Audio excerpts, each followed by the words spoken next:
Hello guys, আসসালামু আলাইকুম। তো আজকে বিশেষ একটা জিনিস আপনার সাথে শেয়ার করতে চাই। সেটা হলো আমাদের মা বেঁচে আসছে, বিশেষ করে মারে কোনো অবহেলা করে ভাই।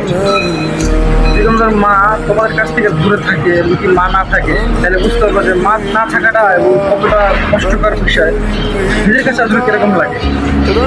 তো আমার মা বেঁচে আছে, আমার কাছে নেই। আজকে আমি দূর বসে বছর একটা দিন, আজকে আমার মা নাই।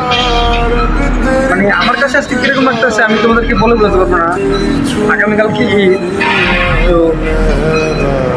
আজকে আমার একটা দিন, বছর একটা দিন, আজকে আমার মা আমার পাশে নাই, বাবা নেই এই বিদেশের মাটিতে।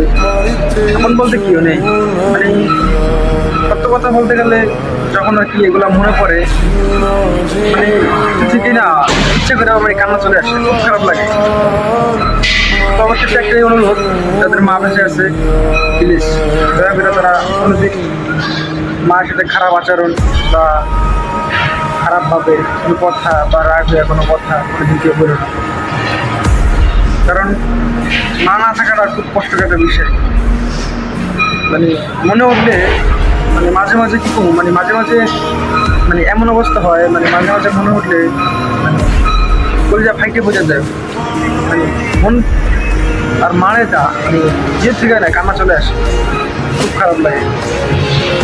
তো যাই হোক, শেষ একটাই কথা, মায়ের কারণে কেউ কষ্ট দিও না। ভালো থাকবে, সুস্থ থাকবে, আল্লাহ হাফেজ।